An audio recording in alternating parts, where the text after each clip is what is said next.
We're only a week into the 2026 spring anime season, and not all of the shows are out yet.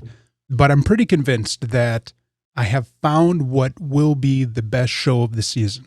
The awkwardly titled Even a Replica Can Fall in Love deals with a girl named Sunao.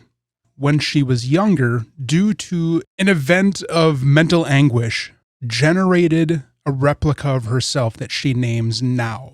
Over the years, she summons Now into existence to either be a companion or eventually a stand-in for things she doesn't want to deal with herself. Now gets Sunao's memories, but they're rather incomplete. And as time goes on, largely because I think Nao's personality only has the baseline of when she was initially created, when Sunao was 7.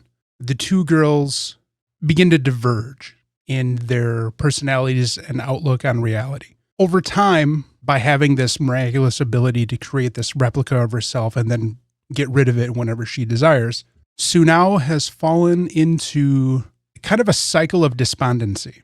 She begins to close herself off from her peers, begins to stop participating in life, essentially, and brings in her replica whenever she feels the most despondent.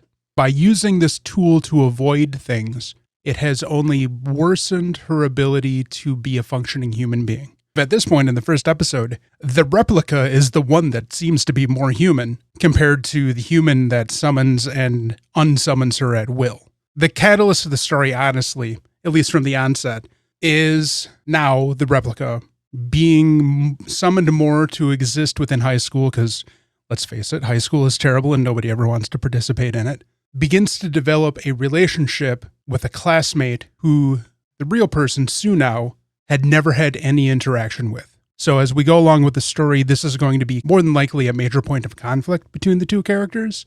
But I think what's the most interesting with this story is how it examines the trap of being able to have a copy of yourself do the things you don't want to do, and how it can lead to loss of faculty, essentially.